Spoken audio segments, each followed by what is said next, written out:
Hello, good evening everyone. पहा, rotational dynamics chapter मध्ये काल आपण काही रेग्युलर शेप असणाऱ्या बॉडीचा मोमेंट ऑफ इनर्शिया कसा कॅल्क्युलेट करायचा तो पार्ट स्टडी केला होता. त्यामध्ये मी तुम्हाला डिस्कचा मोमेंट ऑफ इनर्शिया कसा कॅल्क्युलेट करायचा, त्याच्या अगोदर रिंगचा मोमेंट ऑफ इनर्शिया कसा कॅल्क्युलेट करायचा हे आपण पाहिलं होतं. या दोन्ही कंडिशन मध्ये डिस्क आणि रिंगचे जे मोमेंट ऑफ इनर्शिया आपण कॅल्क्युलेट केले होते त्यामध्ये आपण ऍक्सिस कोणता घेतला होता ते व्यवस्थित पहा.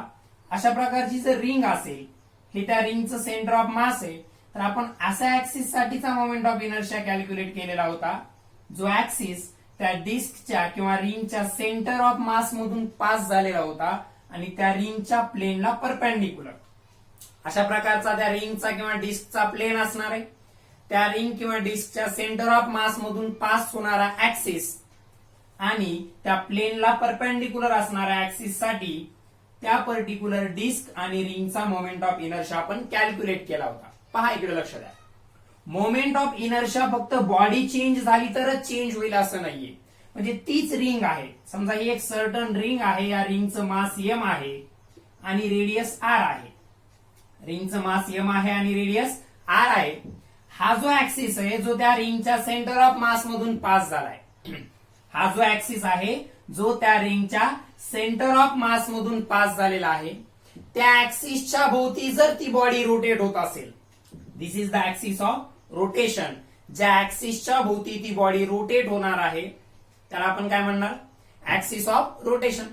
मग या ऍक्सिसच्या भोवती जर बॉडी रोटेट होत असेल, ही रिंग रोटेट होत असेल, तर आपण पाहिलं होतं काय तो मोमेंट ऑफ इनर्शियाचा फॉर्म्युला, दॅट इज mr². काय असतो, mr².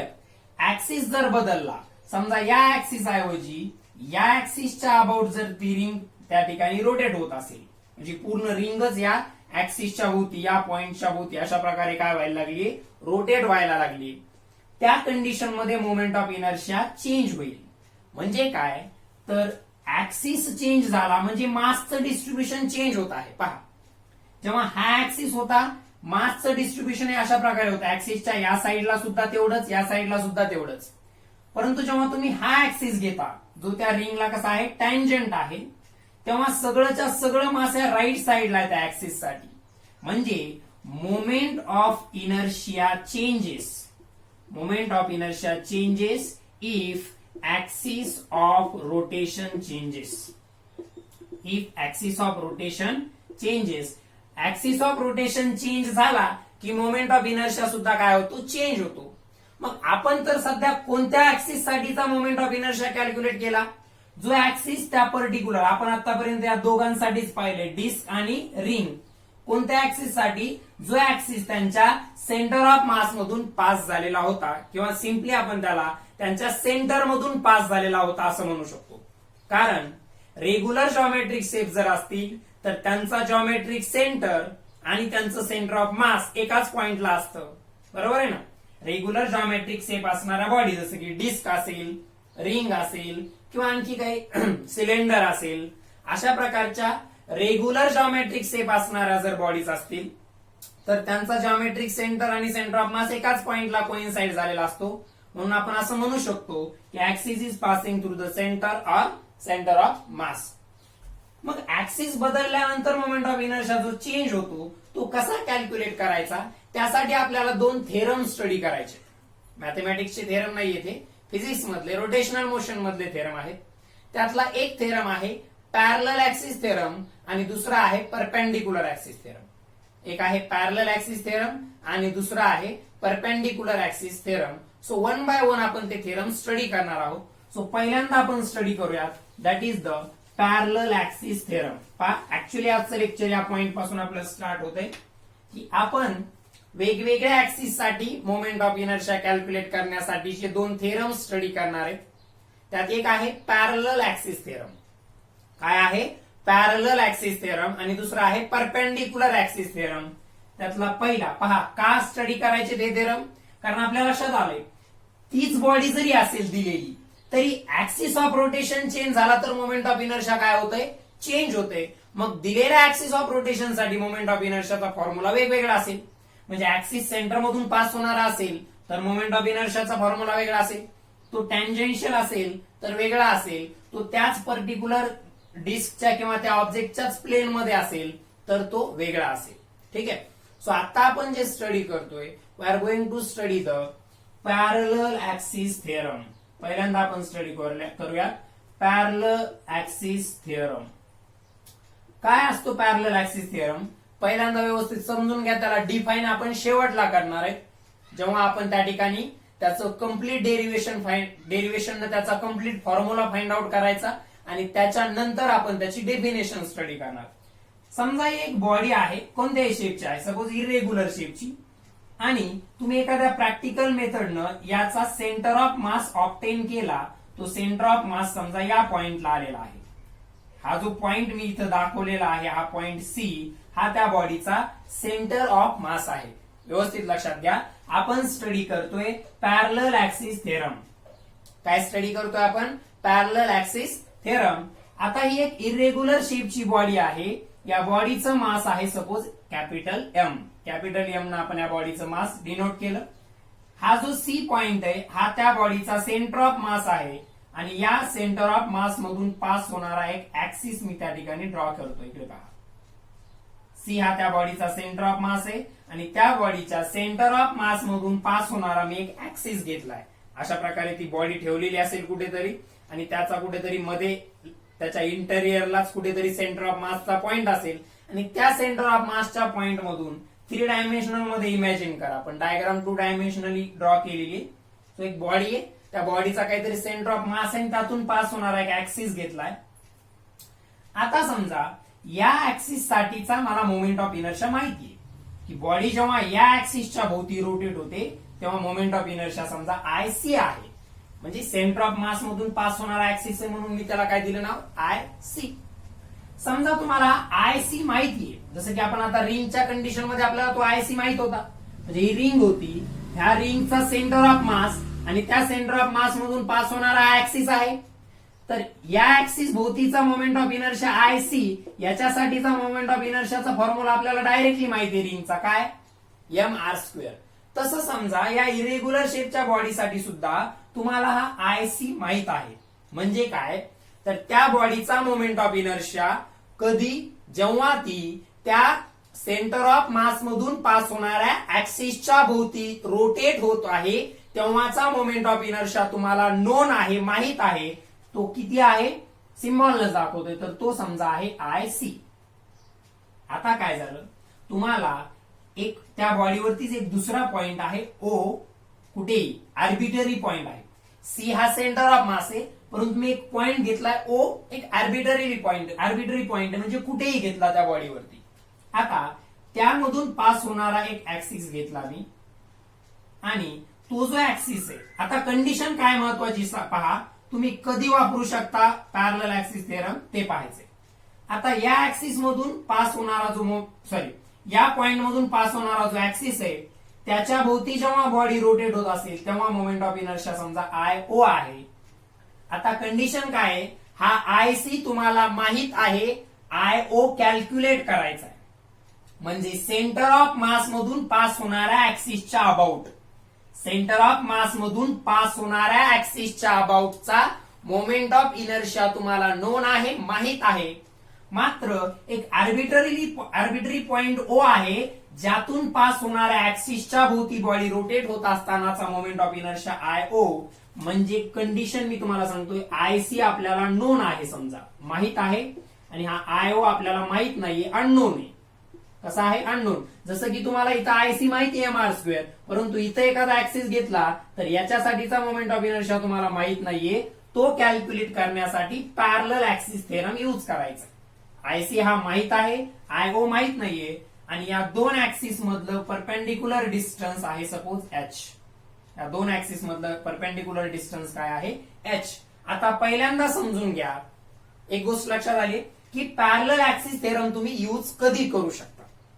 Parallel axis theorem use कधी करू शकता की समजा तुम्हाला सेंटर ऑफ मास मधून पास होणाऱ्या ऍक्सिसच्या अबाउटचा, त्या दिलेल्या बॉडीचा सेंटर ऑफ मास मधून पास होणाऱ्या ऍक्सिसच्या अबाउटचा मोमेंट ऑफ इनर्शिया माहितीये आणि दुसऱ्या एखाद्या ऍक्सिसच्या भोवतीचा काढायचा आहे, तेव्हा तुम्ही पॅरलल ऍक्सिस थेरम वापरू शकता. कंडिशन काय आहे, तुम्हाला ज्या ऍक्सिसच्या अबाउटचा मोमेंट ऑफ इनर्शिया काढायचा आहे. कंडिशन काय पहा, तुम्हाला ज्या ऍक्सिसच्या अबाउटचा मोमेंट ऑफ इनर्शिया काढायचा आहे तो ऍक्सिस त्या सेंटर ऑफ मास मधून पास होणाऱ्या ऍक्सिसला पॅरलल असला पाहिजे. पहा, तुम्हाला ज्या ऍक्सिसच्या अबाउटचा मोमेंट ऑफ इनर्शिया काढायचा आहे तो ऍक्सिस तुमच्याकडे जो ऍक्सिस असणार आहे सेंटर ऑफ मास मधून पास होणारा त्याला पॅरलल असला पाहिजे. म्हणजे इन शॉर्ट कंडिशन काय, दोन ऍक्सिस आहेत, त्यातल्या एकाच्या भोवतीचा मोमेंट ऑफ इनर्शिया तुम्हाला माहितीये, दुसऱ्याच्या भोवतीचा माहित नाहीये. तर कंडिशन नंबर 1, ते दोन ऍक्सिस एकमेकांना पॅरलल असले पाहिजे. कंडिशन नंबर 1, ते दोन ऍक्सिस एकमेकांना पॅरलल असले पाहिजे. आणि कंडिशन नंबर 2, त्यापैकी एक हा सेंटर ऑफ मास मधून पास झालेला असलाच पाहिजे. कंडिशन नंबर 1, ते दोघं एकमेकांना पॅरलल पाहिजेत. आणि कंडिशन नंबर 2, त्यातला एक ऍक्सिस कुठून पास झालेला पाहिजे, सेंटर ऑफ मास मधून. या दोन कंडिशन सॅटिस्फाय झाल्या तरच पॅरलल ऍक्सिस थेरम यूज करता येईल. या दोन कंडिशन सॅटिस्फाय झाल्या तरच पॅरलल ऍक्सिस थेरम यूज करता येईल, एक लक्षात ठेवा. मग काय, तर ते दोन पॅरलल ऍक्सिस आहेत, त्यापैकी एक सेंटर ऑफ मास मधून पास झालाय आणि याच्या भोवतीचा मोमेंट ऑफ इनर्शिया तुम्हाला माहिती आहे. पहा, हा सेंटर ऑफ मास मधून पास झालेला ऍक्सिस आहे आणि याच्या अबाउटचा बॉडीचा मोमेंट ऑफ इनर्शिया तुम्हाला माहितीये. याच्या अबाउटचा बॉडीचा मोमेंट ऑफ इनर्शिया तुम्हाला माहितीये, परंतु दुसरा एक ऍक्सिस आहे जो या सेंटर ऑफ मास मधून पास होणाऱ्या ऍक्सिसला पॅरलल आहे. त्याच्या भोवतीचा मोमेंट ऑफ इनर्शिया तुम्हाला कॅल्क्युलेट करायचा आहे. You can use the parallel axis theorem. आता तो पॅरलल ऍक्सिस थेरम काय आहे आणि त्याचा प्रूफ आपल्याला पाहायचा आहे. पहिल्यांदा डायग्राम छोटी काढतो थोडी इकडे, जेणेकरून आपल्याला डेरिव्हेशन बोर्डवरती लिहिता येईल. सो व्यवस्थित नोटबुक समोर घेऊन बसायचंय, व्यवस्थित लक्ष देऊन पॅरलल ऍक्सिस थेरमचा प्रूफ पाहायचा आहे. कंडिशन लक्षात घ्या, पहिल्यांदा कधी यूज करू शकता, दोन ऍक्सिस एकमेकांना पॅरलल पाहिजेत, त्यातला एक सेंटर ऑफ मास मधून पास झालेला पाहिजे आणि त्या सेंटर ऑफ मास मधून पास झालेल्या ऍक्सिसच्या अबाउटचा मोमेंट ऑफ इनर्शिया तुम्हाला माहित पाहिजे. तुम्ही उरलेला जो त्याला पॅरलल असलेला ऍक्सिस आहे त्याच्या अबाउटचा मोमेंट ऑफ इनर्शिया कॅल्क्युलेट करू शकता. कोणत्या फॉर्म्युल्यानं पहा. परत मी एक इरेग्युलर शेपची बॉडी इथं ड्रॉ केली आहे. त्याचं सेंटर ऑफ मास या पॉइंट सी ला आहे, त्यातून पास होणारा हा एक ऍक्सिस घेतला आणि त्या ऍक्सिसच्या भोवतीचा मोमेंट ऑफ इनर्शिया मी घेतलेला आहे आय सी. दुसरा एक ऍक्सिस या पर्टिक्युलर पॉइंट मधून ओ पॉइंट मधून पास होणारा घेतला.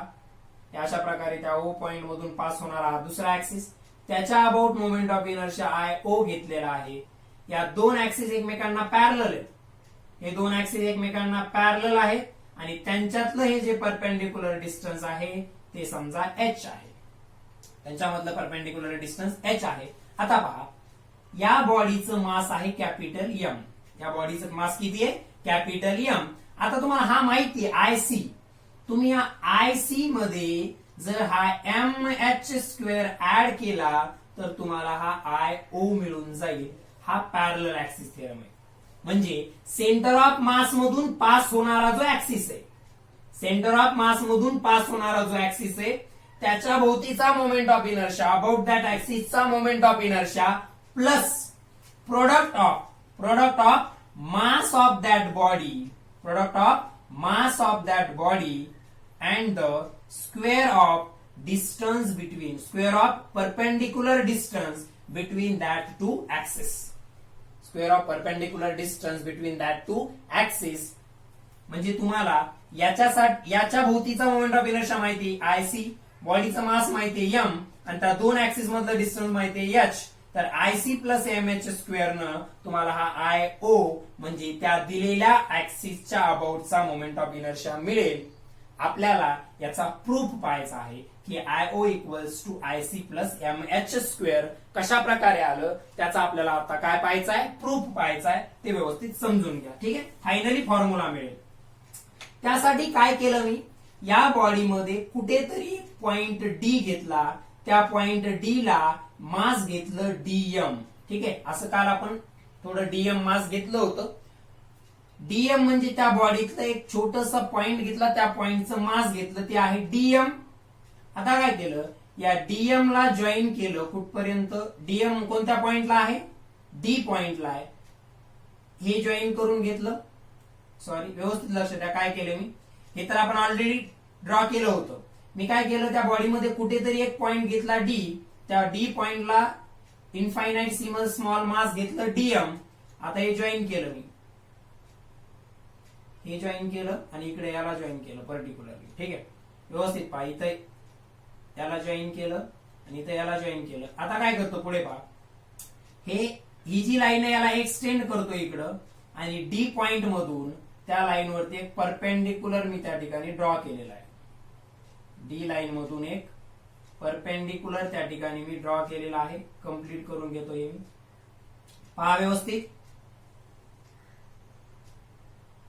डी लाईन मधून एक परपेंडिक्युलर ड्रॉ केलाय आणि त्या ह्या पॉइंटला नाव काय दिलेलं आपण सी, या पॉइंटला ओ, हा डी आणि या पॉइंटला काहीतरी नाव देऊयात आपण particularly. Suppose this point is P, असो जे काही नाव असेल, तो पॉइंट काय आहे समजा पी आहे. ही डायग्राम व्यवस्थित समजून घ्या. पहिल्यांदा काय करायचं होतं, हा पार्ट आपण नंतर ड्रॉ केलाय. एक ऍक्सिस आहे जो सेंटर ऑफ मास मधून पास होतोय, दुसरा एक ऍक्सिस घेतलाय कोणत्या तरी पॉइंट मधून पास झालाय त्या बॉडीच्या, परंतु तो सेंटर ऑफ मास मधून पास होणाऱ्या ऍक्सिसला पॅरलल आहे. आपण पॅरलल ऍक्सिस थेरमचा प्रूफ पाहणार आहोत. त्यासाठी मी डी पॉइंटला इनफायनाइट स्मॉल मास घेतलं डीएम. ठीक आहे, किती मास घेतलं मी, डीएम एवढं मास घेतलं. आता पहा, डीएम मासचा मोमेंट ऑफ इनर्शिया जर कॅल्क्युलेट केला आणि त्याचं इंटिग्रेशन घेतलं तर या टोटल बॉडीचा मोमेंट ऑफ इनर्शिया मिळेल कोणत्याही पॉइंटच्या ऍक्सिसच्या भोवती. पहा, डीएम या एवढ्या मासचा जर मी कोणत्याही ऍक्सिसच्या अबाउट मोमेंट ऑफ इनर्शिया घेतला आणि त्याला जर त्याचं जर इंटिग्रेशन घेतलं तर मला या टोटल बॉडीचा मोमेंट ऑफ इनर्शिया मिळेल. ही आपली प्रोसिजर आहे. मग काय होईल पहा, हा डीएमचं या ऍक्सिस ओ मधून पास होणारा जो ऍक्सिस आहे, ओ मधून पास होणारा जो ऍक्सिस आहे त्या ऍक्सिस पासूनचं डीएमचं डिस्टन्स आहे ओडी. किती आहे, ओडी. म्हणून हा जो या बॉडीचा total moment of inertia about this axis passing through O म्हणजे आय ओ जो असणार आहे तो इंटिग्रेशन ऑफ डीएम इंटू ओडीचा स्क्वेअर. तसंच आय सी काय येईल, इंटिग्रेशन. मग त्या पर्टिक्युलर पॉइंट डीएमचं त्या ऍक्सिस सी पासूनचं डिस्टन्स किती आहे, डीएमचा ऍक्सिस सी पासूनचं डिस्टन्स आहे, म्हणजे सी मधून पास होणाऱ्या ऍक्सिस पासूनचं जे डिस्टन्स आहे दॅट इज डीएम आणि हे डिस्टन्स सीडी. म्हणजे इंटिग्रेशन ऑफ डीएम आणि हे ब्रॅकेट मध्ये लिहितोय मी सीडीचा स्क्वेअर. इकडे लक्ष द्या व्यवस्थित. डीएम म्हणजे हे छोटस मास आहे, त्याचं या सी मधून पास होणाऱ्या ऍक्सिस पासूनचा डिस्टन्स किती आहे, सीडी. म्हणून सीडीचा स्क्वेअर घेतला तेवढा झाला त्या डीएमचा मोमेंट ऑफ इनर्शिया. त्याचं इंटिग्रेशन घेतलं तर एंटायर बॉडीचा मिळून जाईल. म्हणजे हे लक्षात ठेवा पहिल्यांदा, या डीएमचं ओ पासून या ओ मधून पास होणाऱ्या ऍक्सिस पासूनचा डिस्टन्स आहे ओडी आणि त्या डीएमचं सी मधून पास होणाऱ्या ऍक्सिस पासूनचं म्हणजे या सेंटर ऑफ मास पासून इथूनचं पहा डिस्टन्स किती आहे, सीडी आहे. डिस्टन्स किती आहे, सीडी. कसं आहे पाहिजे लक्षात. समजा इथं कुठेतरी तो डीएम पॉइंट आहे आणि अशा प्रकारचं डिस्टन्स आहे, त्या डीएम पॉइंटचं या सी पासूनचं हे डिस्टन्स घेतला ऍज इट इज, ते सीडी आहे. मग त्याचा स्क्वेअर घेतला, त्याचं इंटिग्रेशन घेतलं तर एंटायर बॉडीचा, म्हणजे हे I O equals to integration of DM OD square. Integration of DM OD square हे झाला मोमेंट ऑफ इनर्शिया या बॉडीचा या ऍक्सिसच्या भोवती. आणि I C equals to integration of DM सीडीचा स्क्वेअर हा झाला मोमेंट ऑफ इनर्शिया या ऍक्सिसच्या अबाउट, या ऍक्सिसच्या अबाउटचा मोमेंट ऑफ इनर्शिया झाला. ठीक आहे, आता व्यवस्थित लक्ष द्या. इकडे आपला कॅल्क्युलेट काय करायचा, हा आय ओ कॅल्क्युलेट करायचा आहे, कारण आपला हा आय सी नोन आहे असं आपण कन्सिडर केलंय.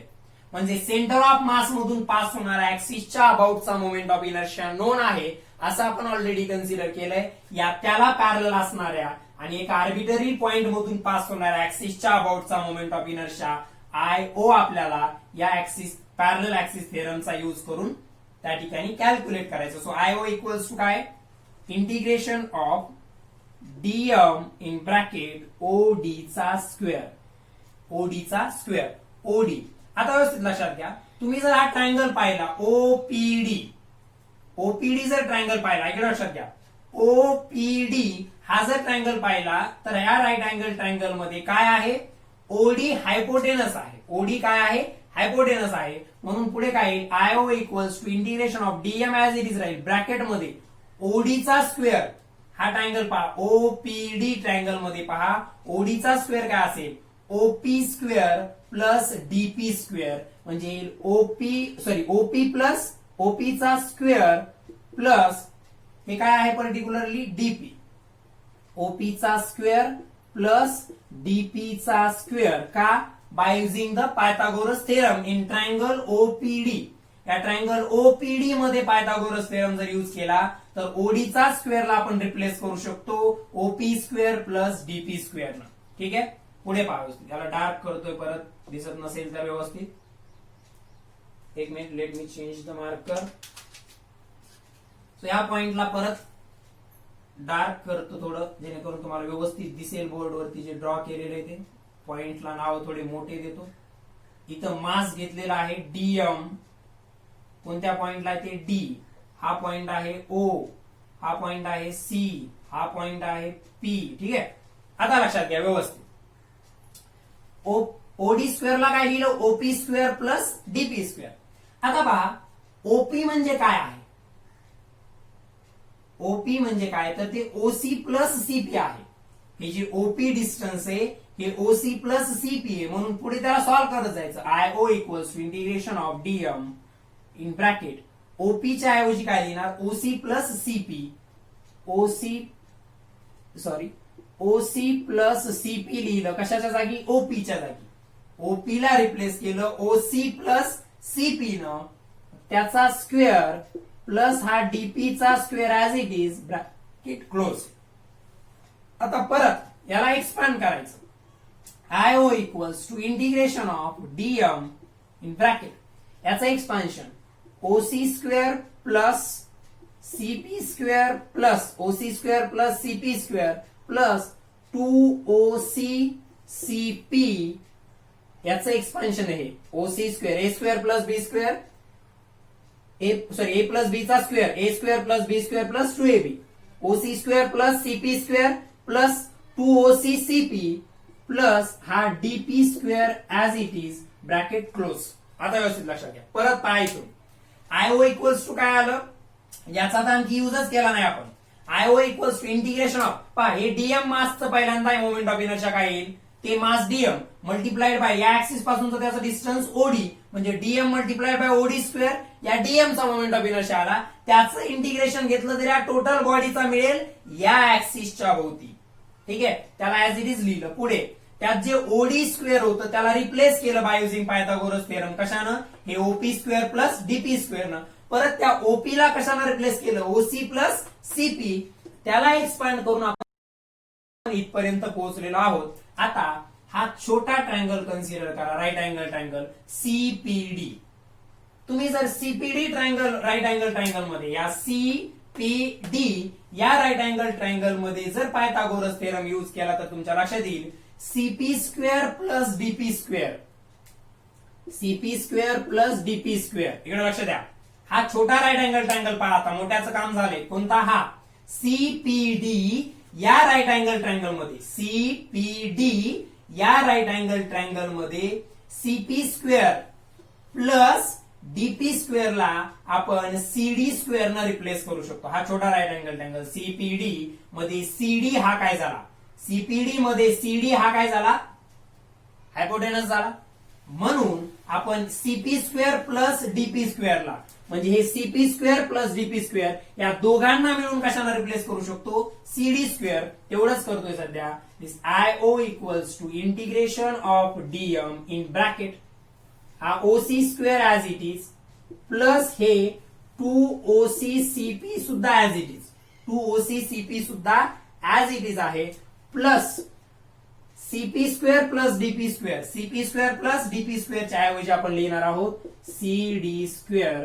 इथपर्यंतचा पार्ट तुमच्या लक्षात आला असेल. व्यवस्थित व्हिडिओ पॉज करायचा, डायग्राम ड्रॉ करून घ्यायची आहे आणि हे इथपर्यंत पहिल्यांदा नोट करून घ्यायचं. ठीक आहे.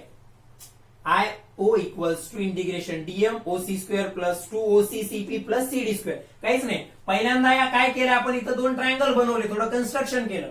या मोठ्या ट्रायंगल साठी पायथागोरस थेरम यूज केला, काहीतरी रिप्लेसमेंट केल्या आणि नंतर या छोट्या ट्रायंगल साठी पायथागोरस थेरम युज करून काहीतरी रिप्लेसमेंट केल्यात. इथपर्यंत आपण फायनली पोहोचलो आहोत की IO equals to integration of DM bracket मध्ये OC square plus 2OCCP plus CD चा स्क्वेअर. इथपर्यंत आपण पोहोचलेलो आहोत. ओके, इथपर्यंतचा पार्ट लक्षात आला असेल तुमच्या. DM IO equals to integration DM in bracket OC square plus 2OCCP plus CD चा स्क्वेअर. याला पहिल्यांदा नोट डाऊन करा, मग मला त्याला रब करायचे. Diagram me as it is ठेवणार आहे. हा पार्ट रब करतोय जेणेकरून आपला परत पुढचा पार्ट त्या ठिकाणी त्याला सॉल्व्ह करावं लागेल. नेक्स्ट स्टेप काय करायची पहा, या डीएम न मध्ये ब्रॅकेट मध्ये मल्टिप्लाय करत जायचं.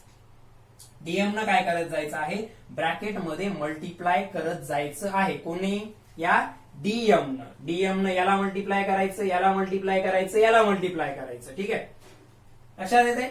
पहा इथून परत एकदा सांगतोय, हा जो ओसी स्क्वेअर, हे इकडे लक्ष द्या, आपल्याकडे आलो तो OC square plus CP square plus 2OCCP plus DP square. तर काय केलं, या छोट्या राईट अँगल ट्रायंगल मध्ये सीपी स्क्वेअर प्लस डीपी स्क्वेअरला, सीपी स्क्वेअर प्लस डीपी स्क्वेअरला रिप्लेस केलंय कशानं, सीडी स्क्वेअरनं. कशानं रिप्लेस केलेलं आहे, सीडी स्क्वेअरनं. ठीक आहे, लागलं तर इथून परत पहा, मोठ्या ट्रायंगल साठी आपण लिहिलं होतं OP square plus DP square.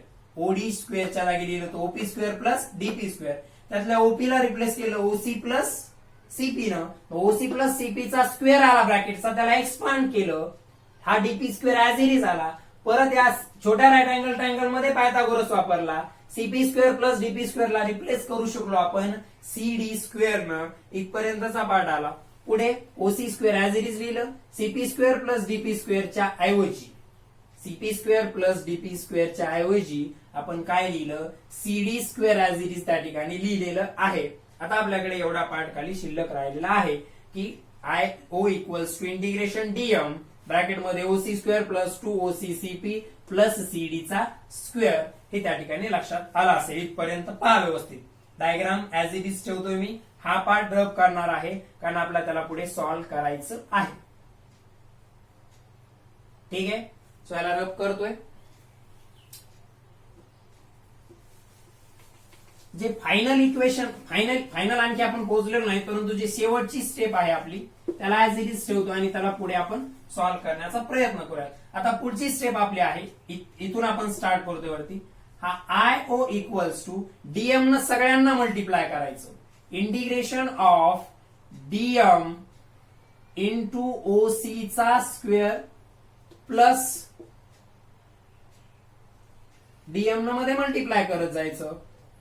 2OCCP DM plus, sorry DM लिहिलं प्लस, ओके, हे CD square as it is राहील. डीएम हे सीडी चा येईल स्क्वेअर, डीएम सीडी स्क्वेअर. काहीच नाही केलं, इथपर्यंत ऑलरेडी आपण आलो होतो. या डीएम न मध्ये मल्टिप्लाय केले. आता काय झालं, या टोटलचं इंटिग्रेशन आहे म्हणजे त्यातल्या प्रत्येक टर्मचं सेपरेट इंटिग्रेशन आहे. टोटलचं इंटिग्रेशन आहे म्हणजे त्यातल्या प्रत्येक टर्मचं सेपरेट इंटिग्रेशन आहे. हे त्या ठिकाणी व्यवस्थित लक्षात घ्या. पहा, हा ओसीसीपी पहिल्यांदा काय आहे लक्षात घ्या. OC into CP, OC into CP याला आपण थोडं रिप्लेस करू शकतो. कशा प्रकारे ते पहा. ओसी म्हणजे आपला एच आहे. ओसी म्हणजे काय आहे, एच आहे. ते पहिल्यांदा लक्षात घेऊया. सो हा I zero as it is, sorry I O as it is.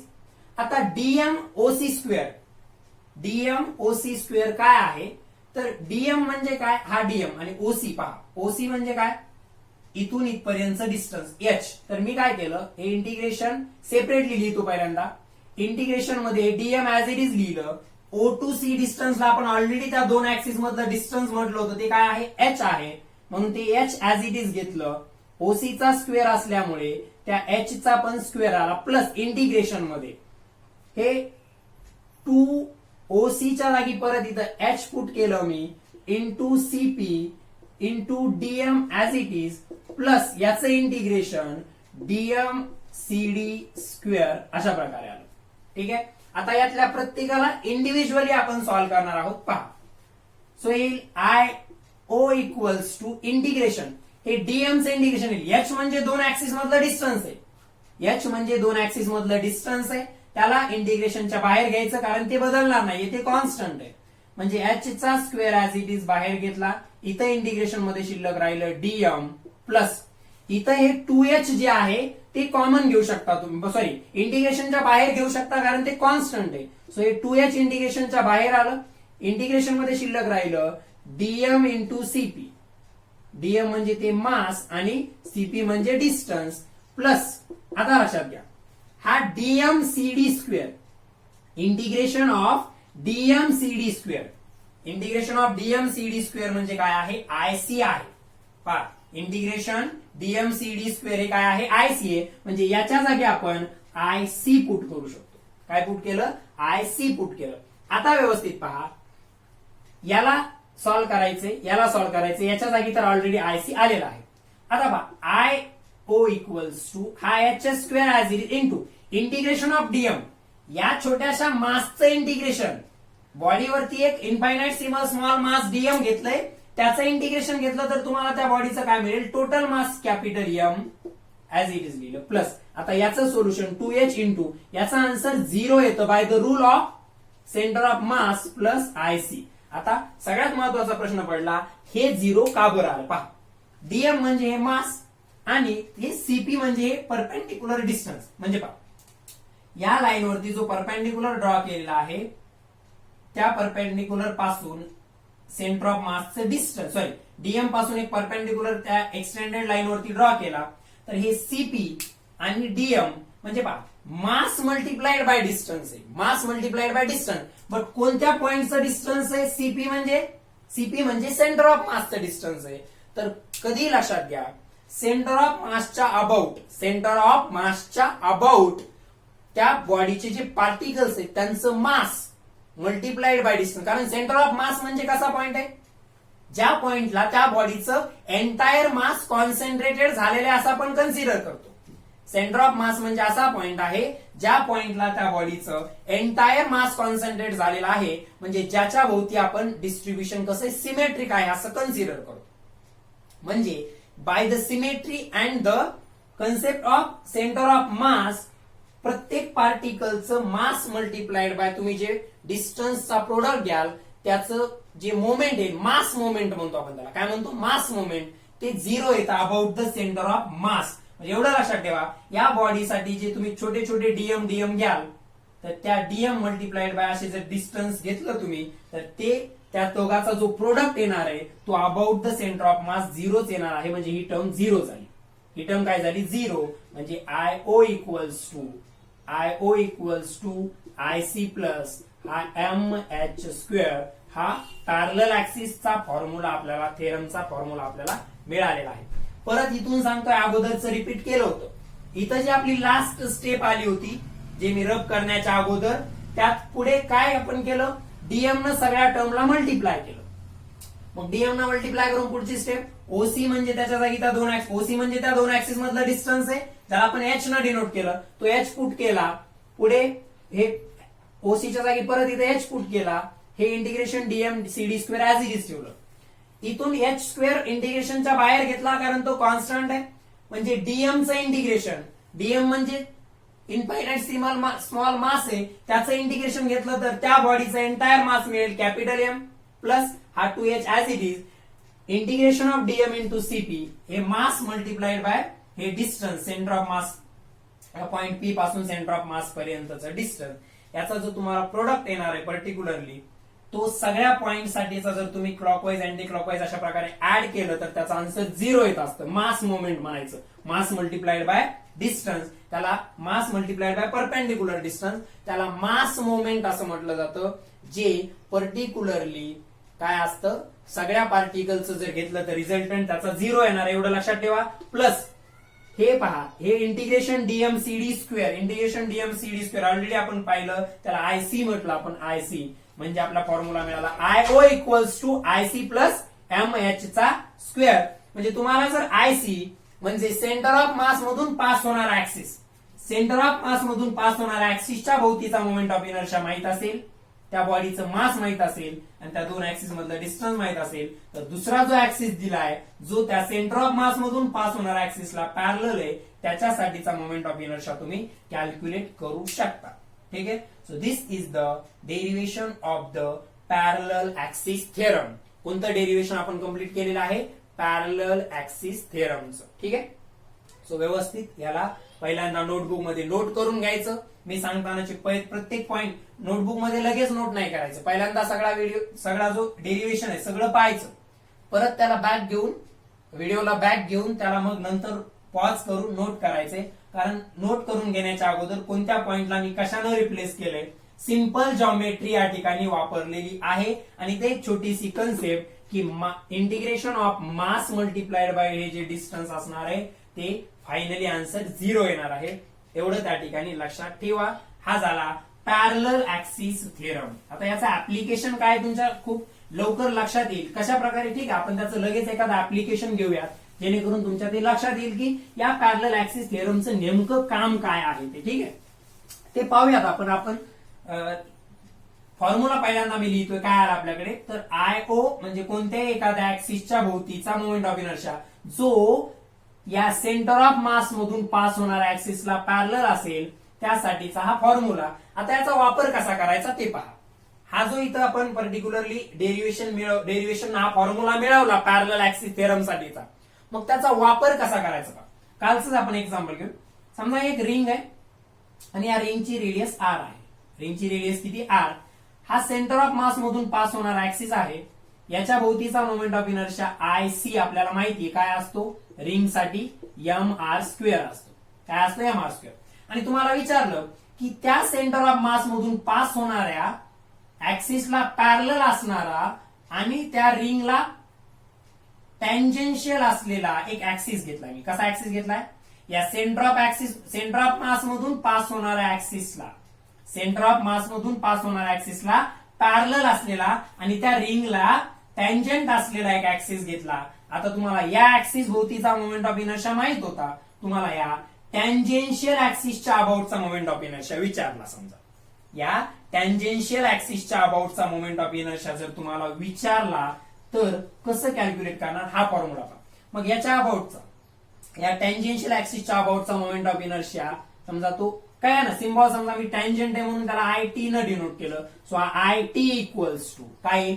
पहिले पहा IC प्लस MH². IC आपल्याला माहितीये, म्हणजे तुम्हाला काय माहित असणं आवश्यक होतं? सेंटर ऑफ मास मधून पास होणारा ऍक्सिसच्या अबाउटचा मोमेंट ऑफ इनर्शिया तो काय आहे? mr² प्लस कॅपिटल M हे ऍज इट इज ठेवायचं, ते म्हणजे त्या रिंगचं मास आहे. H म्हणजे त्या दोन ऍक्सिस मधलं डिस्टन्स आहे. एक सेंटर मधून पास होतो आणि एक टँजंट आहे, म्हणजे या दोन ऍक्सिस मधलं डिस्टन्स किती झालं? R. म्हणजे इथे येईल R². म्हणजे त्याचा आन्सर आलं 2mr². काय आन्सर आलं? 2mr². परत एकदा पहा. रिंग दिली तुम्हाला, त्या रिंगच्या सेंटर ऑफ मास मधून पास होणारा ऍक्सिस भोवतीचा मोमेंट ऑफ इनर्शिया आपल्याला ऑलरेडी माहितीये, तो आपण कालच फाइंड आउट केला होता, तो mr² आहे. आणि तुम्हाला मोमेंट ऑफ इनर्शिया विचारला होता त्या ऍक्सिसला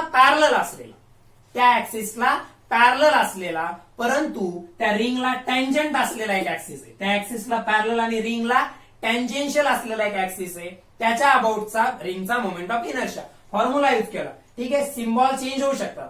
IO ऐवजी मी त्याला IT म्हटलं कारण तो टँजेन्शियल आहे. मग तो लिहिला IT इक्वल्स टू कोणाला पॅरलल असला पाहिजे? तो सेंटर ऑफ मास मधून पास होणारा ऍक्सिसला आहे. मग लिहिला IC प्लस MH². हा IC जो त्या IT ला पॅरलल आहे, सॉरी ऍक्सिस पॅरलल असतात, मोमेंट ऑफ इनर्शिया पॅरलल नसतो. So IC is mr². M म्हणजे रिंगचं मास ऍज इट इज. H म्हणजे त्या दोन ऍक्सिस मधलं परपेंडिक्युलर डिस्टन्स. एक सेंटर मधून पास होतो, एक टँजंट आहे, दोघांचं डिस्टन्स R आहे, म्हणजे mr² आलं. mr² plus mr², 2mr². म्हणजे एका ऍक्सिसच्या भोवतीचा माहित होता जो कुठून पास झालेला आहे? सेंटर ऑफ मास मधून. तर त्याला पॅरलल असलेल्या दुसऱ्या ऍक्सिसच्या अबाउटचा मोमेंट ऑफ इनर्शिया आपण कॅल्क्युलेट करू शकतो अशा प्रकारे by using this parallel axis theorem. हे त्याचं ऍप्लिकेशन आहे. ठीक आहे, मी तुम्हाला रिंग साठी सांगितलंय, तुम्ही अशाच प्रकारचा टँजेन्शियल ऍक्सिस डिस्क साठी घ्यायचा आणि त्याच्यासाठीचा moment of inertia parallel axis थेरमचा यूज करून फाइंड आउट करायचा, जो त्याच नोटबुक मध्ये लिहून तुम्हाला ग्रुपवरती पोस्ट करायचा आहे. Okay, so I hope you understood the parallel axis theorem. याच्यात काही डाऊट्स असतील तर तुम्ही ते मला कॉन्टॅक्ट करून विचारू शकता. कॉल करा, व्हॉट्सअपवरती मेसेज करा किंवा पर्टिक्युलरली व्हिडिओला युट्यूबवरती कमेंट करा. तुम्हाला जो डाऊट आहे तो क्लिअर केला जाईल. Okay, so this is the parallel axis theorem. हा काय झाला? पॅरलल ऍक्सिस थेरम आहे. This is the parallel axis theorem. आता एक आहे परपेंडिक्युलर ऍक्सिस थेरम. आणखी पहा, आपण वेगवेगळ्या बॉडीचे मोमेंट ऑफ इनर्शिया कॅल्क्युलेट कसे करायचे ते पण स्टडी करतोय सायमल्टेनियसली. कारण तुमच्या टेक्स्ट बुक मध्ये फक्त रिंग्स अँड डिस्कचा दिलाय, बाकीच्यांचे डायरेक्ट फॉर्म्युले दिलेले आहेत.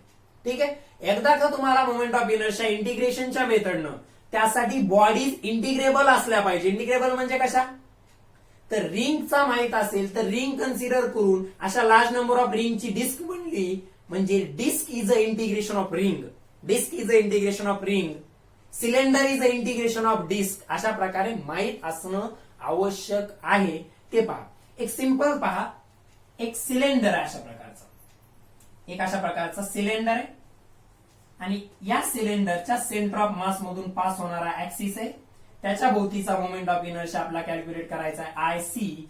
त्या सिलेंडरचं मास आहे समजा कॅपिटल एम डॅश घेतो मी. त्याला काय घेतलं, सिलेंडरचं मास कॅपिटल एम डॅश. काय डॅश काय घेतलं तुमच्या लक्षात येईल. आता सिलेंडर आहे, ठीक आहे, सिलेंडर सॉलिड सिलेंडर आहे.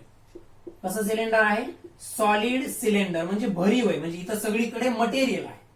ठीक आहे, आणि या सिलेंडरची रेडियस आहे, सिलेंडरची रेडियस कॅपिटल आर, म्हणजे त्याच्या बेस सर्कलची रेडियस झाली कॅपिटल आर.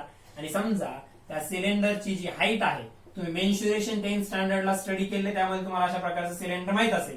ही रेडियस असते, ही तेवढीच असते, याला हाईट म्हणतात, हे तुम्ही स्टडी केले. आता या ऍक्सिसच्या अबाउट या सिलेंडरचा मोमेंट ऑफ इनर्शिया तुम्हाला कॅल्क्युलेट करायचा आहे. एकदम इझी.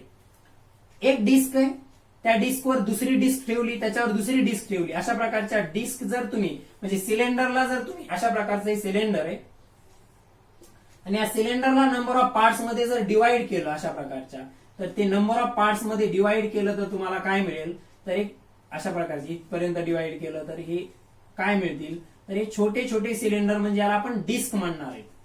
थिकनेस कमी असल्यामुळे आपण त्याला काय म्हणतो, डिस्क म्हणतो. म्हणजे सिलेंडर जर अशा लार्ज नंबर ऑफ पार्ट मध्ये डिवाइड केलं, सॉलिड सिलेंडर, व्यवस्थित लक्षात घ्या, सॉलिड म्हणजे भरीव. सॉलिड सिलेंडर जर अशा लार्ज नंबर ऑफ पार्ट मध्ये डिवाइड केलं तर एक सिंगल पार्ट म्हणजे डिस्क असणार आहे. एक सिंगल पार्ट म्हणजे काय असणार आहे, डिस्क असणार आहे. त्याऐवजी हॉलो सिलेंडर जर डिवाइड केलं तर रिंग असणार आहे. हॉलो सिलेंडर जर डिवाइड केलं तर रिंग असणार आहे. सो लक्षात घ्या की पर्टिक्युलरली हा एक सॉलिड सिलेंडर आहे. हा सॉलिड सिलेंडर म्हणजे याच्यासाठी, याच्यामध्ये मी काय केले, कंटिन्यू पर्टिक्युलरली डिस्क. असं इमॅजिन करा, काकडी पाहिली तुम्ही, एक काकडी म्हणजे सिलेंडर, ती कापल्यानंतर ज्या चकत्या बनतात ती काय झाली, एक डिस्क झाली. ठीक आहे, तर डिस्कची रेडियस तीच असणार आहे जी पर्टिक्युलरली त्या सिलेंडरची. या सिलेंडरचं मास एम डॅश घेतलं मी, काय घेतलं, एम डॅश. आता मी या सिलेंडरला डिवाइड केलं लार्ज नंबर ऑफ डिस्क मध्ये. कशामध्ये, लार्ज नंबर ऑफ डिस्क मध्ये, ज्यातल्या एका डिस्कचं मास कॅपिटल एम आहे. रेडियस मध्ये काही बदल नसणार आहे, डिस्कची सुद्धा रेडियस आरच असणार आहे. कारण तुम्ही लेंथ वाईज पर्टिक्युलरली त्याला डिवाइड करताय, असं डिव्हिजन त्याचं करत नाहीये, या डायरेक्शन मध्ये करत असल्यामुळे जी एक सिंगल डिस्क तुम्ही बनवणार आहे त्याची रेडियस आरच असणार आहे. सो या सिलेंडरला मी लार्ज नंबर ऑफ डिस्क मध्ये डिवाइड केले. लार्ज नंबर ऑफ डिस्क पहा, इमॅजिन करा, एक डिस्क आहे, त्याच्यावर म्हणजे प्लेटवर प्लेट, प्लेटवर प्लेट, प्लेटवर प्लेट अशा जर ठेवल्या तर सिलेंडरचं स्ट्रक्चर तयार होईल ना. म्हणजे एक प्लेट घेतली आणि त्याच्यानुसार त्या सगळ्या प्लेटचा जर तुम्ही मोमेंट ऑफ इनर्शिया ऍड केला तर या सिलेंडरचा मोमेंट ऑफ इनर्शिया मिळेल. काय मिळेल, या सिलेंडरचा मोमेंट ऑफ इनर्शिया मिळेल. आता व्यवस्थित लक्षात घ्या, तुम्ही त्या सिलेंडरला अशा प्रकारे डिवाइड केलं की त्यातल्या एका डिस्कचं मास एम आहे आणि रेडियस तर आरच असणार आहे. आता सिंगल डिस्कचा मोमेंट ऑफ इनर्शिया, सिंगल डिस्कचा मोमेंट ऑफ इनर्शिया काय असतो, एका डिस्कचं मास एम आहे आणि रेडियस आर आहे, तर एम आर स्क्वेअर बाय 2. परत दुसऱ्या डिस्कचा एम आर स्क्वेअर बाय 2, परत तिसऱ्या डिस्कचा एम आर स्क्वेअर बाय 2. अशा प्रकारे सगळ्या डिस्कचा मोमेंट ऑफ इनर्शिया जर ऍड केला तर तुम्हाला या सिलेंडरचा या सेंटर मधून पास होणाऱ्या ऍक्सिसच्या भोवतीचा मोमेंट ऑफ इनर्शिया मिळून जाईल. पुढे आय सी इक्वल्स टू, मी काय केलं, इथं कॉमन आहे, काय कॉमन आहे, पर्टिक्युलरली पा आर रेडियस. मग डिस्क ज्या आहेत पर्टिक्युलरली तुम्ही सारख्या जरी नाही केल्या, समजा सगळ्यांचं मास वेगवेगळे, समजा पहिल्या डिस्कचं मास M1 आहे, दुसऱ्या डिस्कचं मास M2 आहे, तुम्ही मास वेगवेगळं घेतलंय, परंतु रेडियस मात्र डिस्कची काय राहणार आहे, सगळ्या सारखीच. म्हणजे एक डिस्क तुम्ही अशा प्रकारची घेतली, थोडी जास्त जाड असणार, आणि दुसरी थोडी कमी घेतली, तर काय झालं, पर्टिक्युलरली हिचं मास आणि हिचं मास वेगवेगळं असेल तरी रेडियस सारखी येणार आहे. म्हणजे या सिलेंडर पासून तुम्ही ज्या डिस्क घेणार आहे, तुम्ही अशा डिस्क मध्ये त्याला कापलं, डिस्कची थिकनेस वेगवेगळी आल्यामुळे मास वेगळे येईल, परंतु रेडियस वेगळी येईल का? नाही येणार. म्हणजे m1r²/2, m2r²/2, m3r²/2 अशा प्रकारे. सो यातलं r²/2 कॉमन येईल, r²/2 कॉमन येईल. मग ब्रॅकेटमध्ये शिल्लक काय राहील? m1 plus m2 plus m3 plus dash dash dash अशा प्रकारे. पहा तुम्ही काय केलंय, सिलेंडरला लार्ज नंबर ऑफ डिस्क मध्ये डिवाइड केलंय, ज्यातल्या प्रत्येक डिस्कची रेडियस आरच राहणार आहे, कारण तुम्ही त्याला लेंथ वाईज कट करताय असं. म्हणून डिस्कचं म्हणजे त्या सिलेंडरची ही जी रेडियस आहे या डायरेक्शन मध्ये अशा प्रकारे, हे डायमेन्शन या डायरेक्शन मधलं डायमेन्शन चेंज होणार नाहीये. रेडियस जी सिलेंडरची तीच प्रत्येक डिस्कची असेल. मात्र तुम्ही डिस्क छोट्या मोठ्या म्हणजे जाड किंवा थोडी जाड डिस्क घेतली, त्याच्याऐवजी थोडी थिन घेतली, थोडी थिक घेतली, थोडी थिन घेतली, तर या दोन डिस्क मध्ये मास वेगवेगळा असेल, मात्र त्यांची रेडियस कशी असणार आहे? सेम असणार आहे. मग समजा अशा डिस्क तुम्ही कट केल्या, एकीचं मास m1, एकीचं मास m2, एकीचं मास m3 अशा प्रकारे, मात्र प्रत्येक डिस्कची रेडियस r असणार आहे.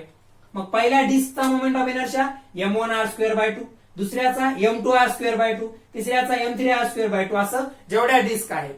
आणि मग तुम्ही r²/2 कॉमन घेतलं तर ब्रॅकेटमध्ये m1 plus m2 plus m3 असं राहिलं. मग आता m1 plus m2 plus m3 up to nth number of disc असं जर घेतलं तर सगळ्या डिस्कच्या मासची ऍडिशन मिळेल, सगळ्या डिस्कच्या मासची ऍडिशन मिळेल. आणि सगळ्या डिस्कच्या मासची ऍडिशन म्हणजे सिलेंडरचं टोटल मास काय आहे?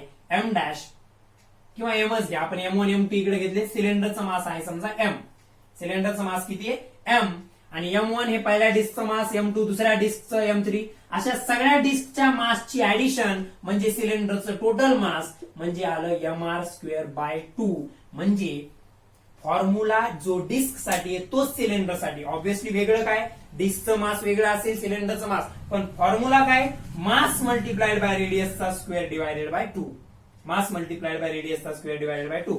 डिस्क साठी तोच होता, मास मल्टिप्लाइड बाय रेडियसचा स्क्वेअर डिवायडेड बाय 2. समजा ही डिस्क घेतली तुम्ही इथं, तर या डिस्कचा मोमेंट ऑफ इनर्शिया, समजा या डिस्कचं मास m1 आहे, रेडियस तर त्या डिस्कची आरच असणार आहे, तर या डिस्कचा मोमेंट ऑफ इनर्शिया m1r²/2 आहे.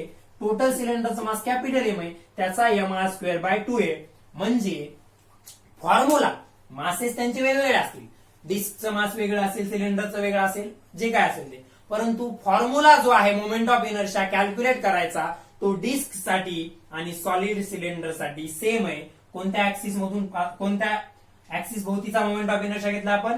Axis passing through the centre of मास. अशा प्रकारचं काय केलंय परत पहा.